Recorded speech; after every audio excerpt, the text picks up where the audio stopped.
staying there. We like the beach. No comment. All right. Wiley, what's going on, man? You know, it's rare when I look out at the guy that I yell at. It's actually sitting there, so that's nice.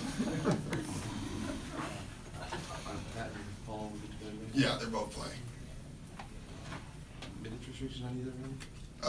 I actually did not ask, so they'll tell me, but no one told me yet, so I'm going to assume no.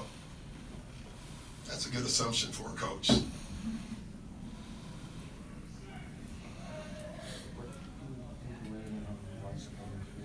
game, other than the effort, 50-50 balls, defense communication, it was a mixed response from the players. You're on fire right now, because that's all the things. Now, we were awful last night. We deserved to lose. As I said before the game, watching the game, I thought even more so that we deserved to lose. It was amazing. When you looked at that game in the third quarter, we're down like 7, and I had to stop it and look like, how is this possible? You know, our offense at times tried to keep us in, and then once that fell, but we had so many defensive breakdowns. A lot of them were self-inflicted, and that should never happen. It does. You know, it's not one of those tapes where you can learn from. You know, guys know when they don't, for the most part. We just didn't. Montrez had said yesterday that this is not a great team right now. Are you almost glad to hear that from the locker room, that there's no notion that we can get through this if we just... Yeah, I think I said that before the game, though. He didn't say we're a bad team. He just said we're not a great team. There are no great teams yet until you win. You know, we always talk about we're a team in progress, a work in progress. Do we believe we can beat anybody? We do. But that's not good enough. And I need our guys to understand that. We have work to do. We have to get better in a lot of things. We have to get better in our continuity in defense and offense. You know, in our execution, we have to get better. We don't know each other yet. And we've not been tested yet. You know, and so there's a lot of obstacles, hopefully, that we have moving forward. And it's not bad to hear that we understand that. But like I always tell our guys, there's a difference between work in progress and progress. And the work is the most important part. You know, you got to put in the work. And so we have to understand that. Are you concerned at all? You're speaking of what people said after the games. Montrez said something along the lines like maybe the vibe in the locker room is an issue. Kawhi talked about how it's not, hard work isn't a thing that takes skill.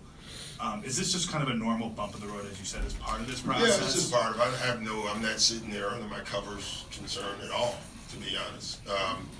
But I do like that they actually, you know, at least they voice it. But, you know, you've been around me, you still got to do it, you know, and we have to do it. You don't show up and just become a good team. It just doesn't happen. We have a great collection of individuals that have a chance to be a great team, and that's what we're working on. And our guys are fine with that; they understand that. Along those, do you think? And I know you guys talked about making sure that didn't happen, that this was going to be a process. But do you think that there was, because of what happened last year, and because of the guys you added this summer, that there was a little bit of this might be easy? No, I don't. At least I hope not. I don't see that. I just think we have to understand that this is the team. This year, I don't like talking about last year. Not as far as who we were or where anybody else was at.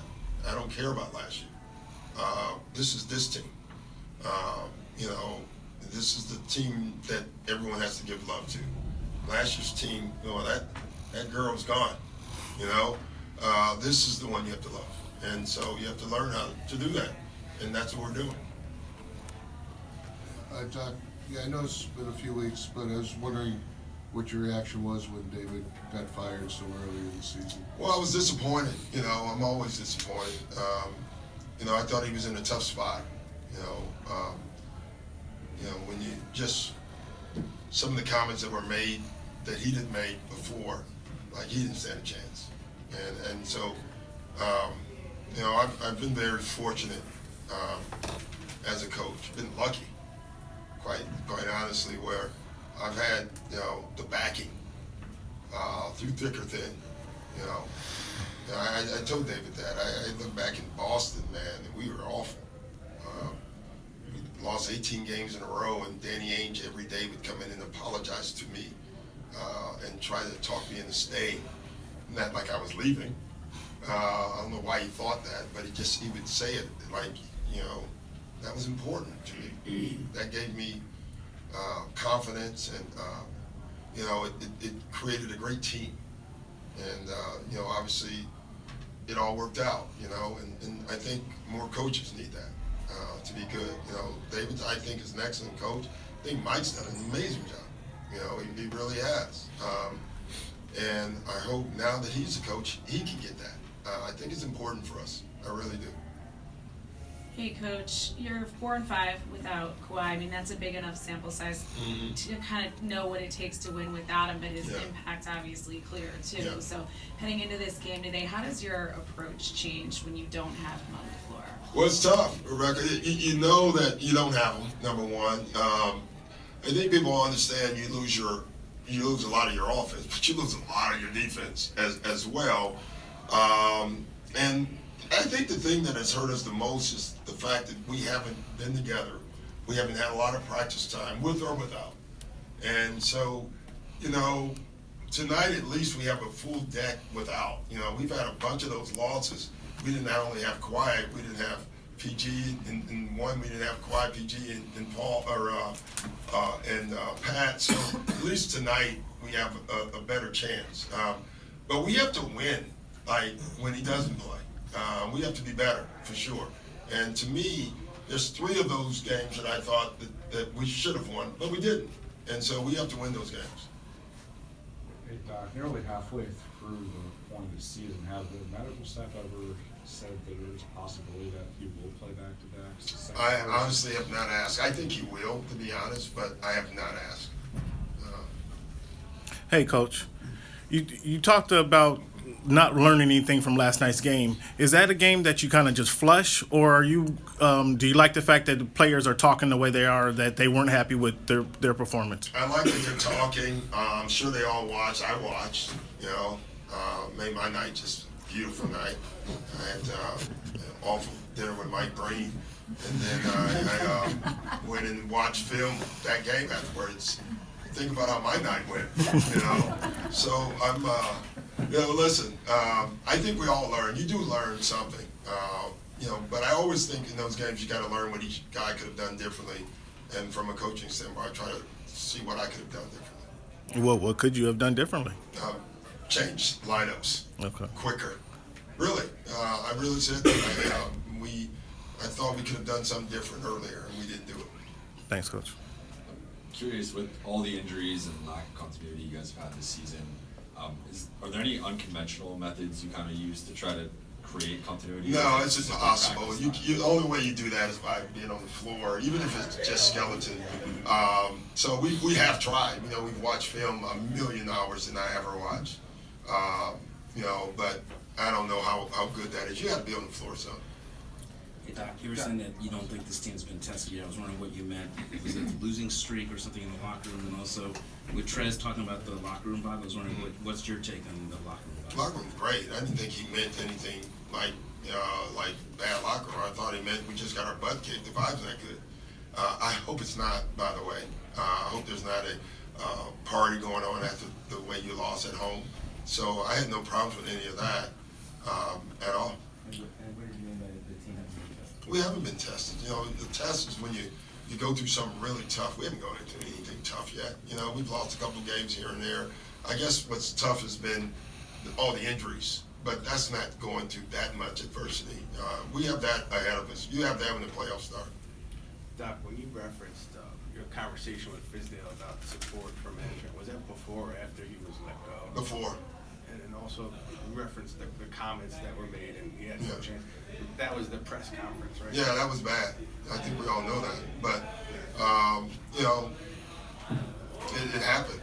And, it's tough. Coaching's hard enough. It really is a hard job. And, playing's hard. You know, they're all hard. So I just know this: when everybody works together, it's better. You know, I've learned that. Obviously, this year I know it's important for you guys that every guy know exactly what their role was and play within that. Because of the lineup instability and maybe the normal reaction of maybe do a little more when guys are out, how would you say that's gone for guys this year playing within their roles? You guys out? I think overall there's good. Again, everyone mentions last year, I don't. What I know about last year, we were the AC. We were 19th in defense, and we lost in the first round. And I just will reject that was such a great year. I'm not going there. I didn't last year, and I'm not this year. Winning is a great year. And so we did a lot. It was fun. We did some good things, but it wasn't good enough. And to me, I hate using that as a benchmark. And that's all I keep telling our guys. It's frustrating as hell to me. Like, everyone brings it up. It's not a benchmark. That's a losing organization. Crap. Like, last year's your benchmark? No, I reject that. And that's what I tell our guys every day.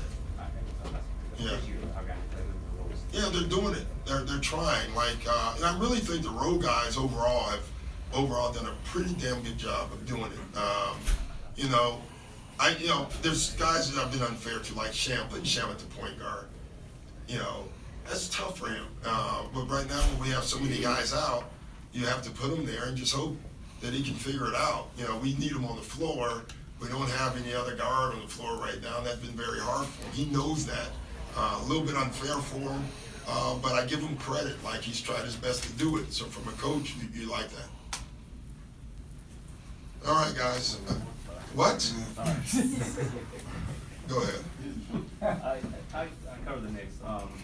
Obviously, Steve Ballmer and James Dolan are having this battle over the arena in England. Oh, yeah, I forgot about that. Are you knowing Steve the way you do you think there's any extra juice for him to want to beat Dolan's Knicks on the court? Is there? I think Steve wants to beat every owner. I don't think there's anything there. I actually forgot that was going on. I guarantee Steve has it. I hope that all works out. We love our arena. What would be the best part about us having an arena? We wouldn't be having this press conference at 12 o'clock today. I can guarantee you that. Back 12, man, it's ridiculous.